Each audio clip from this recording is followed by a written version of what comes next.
Bismillahirrahmanirrahim. Assalamualaikum warahmatullahi wabarakatuh. Halo rekan-rekan semua, kembali lagi dengan channel Usanogi. Baik, di kesempatan kali ini kami kembali akan berbagi informasi terbaru pada rekan-rekan honorer terkait dengan seleksi CSN di tahun 2022, terkait dengan info penting yang harus rekan-rekan ketahui untuk di tanggal 29 Agustus dan juga di tanggal 1 September 2022. Oleh karena itu Bapak Ibu silakan simak video sampai selesai untuk mendapatkan informasi selengkapnya. Namun seperti biasa kami ingatkan kembali bagi rekan-rekan yang baru pertama kali menemukan channel ini, jangan lupa untuk tekan tombol subscribe-nya dan aktifkan lonceng notifikasinya agar siap kami mengupdate informasi-informasi terbaru seputar rekrutmen CSN di tahun 2022. Rekan-rekan yang pertama kali mendapatkan notifikasinya. Baik, terima kasih Bapak Ibu. Langsung saja terkait dengan informasi pertama yang akan kami sampaikan untuk di tanggal 29 Agustus 2022 besok Bapak Ibu, yaitu terkait dengan diagendakan, yaitu Komisi 10 DPR RI mengagendakan rencana untuk raker gabungan Komisi 10 DPR RI bersama dengan Mendikbudristek, Kemenpan RB, dan juga Kemendagri dan Kemenq. Ya, tentunya hal ini membahas terkait dengan penyelesaian pengangkatan guru yang sudah lulus PG P3K di tahun 2021 yang tentunya hanya tinggal penempatan di tahun 2022. Jadi Bapak Ibu semoga besok kalau diadakan raker gabungan sama-sama kita akan mendengarkan ataupun melihat raker tersebut. Semoga banyak informasi-informasi terkait dengan penyelesaian pengangkatan guru P3K di tahun 2022, terlebih khusus bagi rekan-rekan yang sudah lulus PG maupun ya yang belum lulus PG, perihal untuk mekanisme ataupun jadwal yang mungkin besok kita akan mendapatkan informasi terbarunya dari Panselnas, karena besok itu gabungan Bapak Ibu ya. Ini semua Panselnas terlibat besok dalam raker gabungan tersebut, yaitu dari Mendikbud, kemudian dari Kemenpan, tentunya nanti BKN juga ada, kemudian Kemendagri dan juga Kemenq. Semoga besok ada kejelasan terkait dengan pengangkatan bagi rekan-rekan yang sudah lulus PG maupun pelaksanaan seleksi untuk rekan-rekan yang belum lulus PG, yaitu seleksi observasi dan juga untuk yang pelamar umum Bapak Ibu. Jadi besok kita tunggu sama-sama untuk raker gabungan ini Bapak Ibu. Nah kemudian terkait dengan penyelesaian pengangkatan guru menjadi P3K di tahun 2022 ini Bapak Ibu, itu dari Komisi 10 DPR RI ya Bapak Ibu, itu juga membentuk pansus gabungan atau panitia khusus gabungan ya Bapak Ibu, dimana di sini kita kutip informasinya dari media gpnn.com, dimana Komisi 10 DPR RI itu menggeber ya pembentukan panitia khusus yang anggotanya gabungan lintas komisi ya untuk menuntaskan program pengangkatan 1 juta guru honorer menjadi P3K. Mana Ketua Komisi 10 DPR RI yaitu Pak Saiful Huda mengatakan program seleksi 1 juta guru honorer menjadi P3K itu perlu dipercepat ya, agar segera ada kepastian nasib dari ratusan ribu guru honorer yang selama ini terkatung-katung karena ketidaksigapan langkah pemerintah. Dia juga memastikan pansus gabungan tersebut tidak akan mengganggu jadwal pengangkatan guru lulus passing grade atau yang sudah lulus PG seleksi P3K 2021. Mana pansus ini bakal lama pembahasannya, makanya pengangkatan P3K dari guru lulus passing grade tetap berjalan, kata Pak Saiful Huda kepada gpnn.com Minggu 28 Agustus. Kemudian beliau menceritakan ide pembentukan pansus gabungan tersebut karena dalam raker Komisi 10 DPR dengan Menteri Pendidikan, Kebudayaan, Riset, dan Teknologi pada tanggal 23 Agustus 2022 yang lalu itu terungkap lambatnya proses penyelesaian masalah guru honorer. Nah, lambatnya proses pengangkatan guru honor ini karena terbentur dengan sejumlah regulasi. Salah satunya soal anggaran gaji. Nah, berdasarkan penjelasan dari Mendikbudristek, kata Pak Huda, Komisi 10 DPR RI makin kencang menyuarakan pansus gabungan agar semua instansi mendukung upaya penyelesaian honorer lewat mekanisme 1 juta guru P3K. Nah, kami mendorong untuk membentuk pansus gabungan lintas komisi DPR RI, ujar Pak Huda. Nah, kemudian jelaskan lagi, dia menjelaskan pansus gabungan seleksi 1 juta guru honorer menjadi P3K ini anggotanya itu dari Komisi 2, Komisi 10, dan juga Komisi 11 DPR.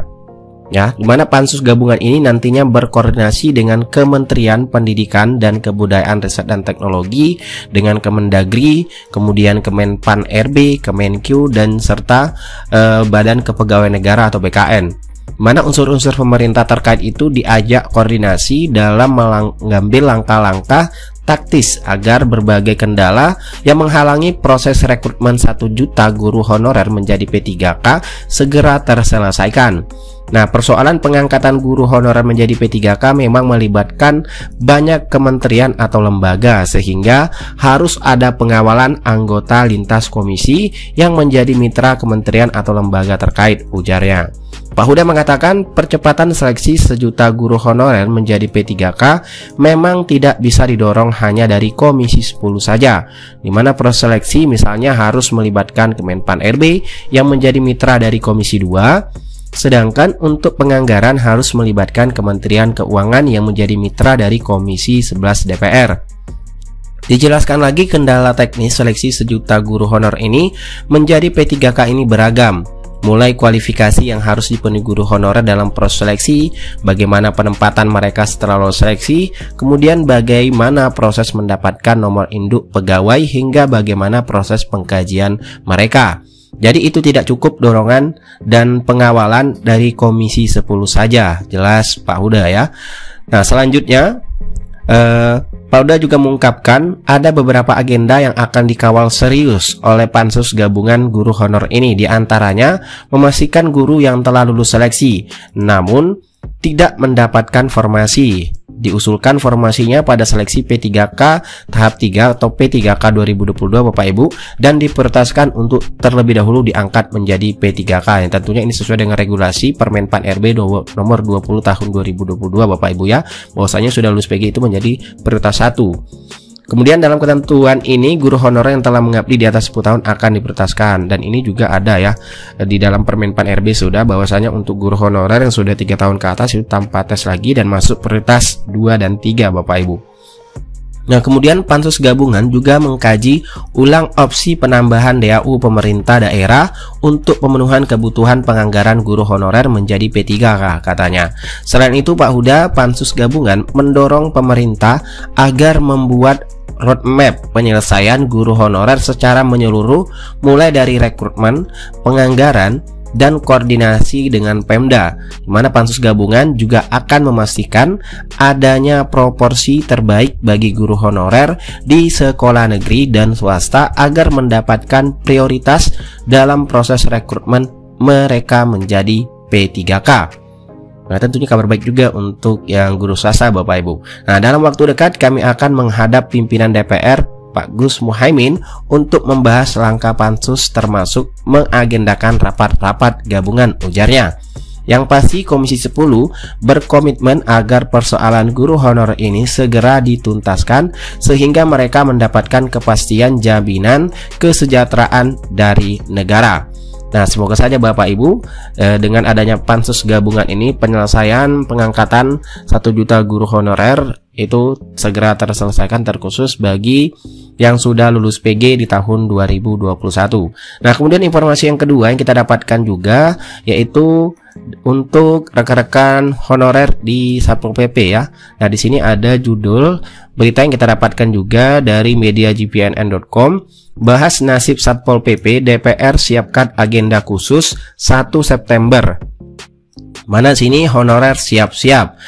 Nah, untuk Komisi 2 DPR RI itu menyiapkan agenda khusus 1 September untuk membahas nasib 90.000 nasib Satpol PP, di mana menurut Ketua DPP Forum Komunikasi Bantuan Polisi Pamong Praja Pak Fadlun Abdillah, agenda tersebut ada setelah pihaknya mengajukan permohonan audiensi kepada Sekretaris Dewan Komisi 2 DPR RI.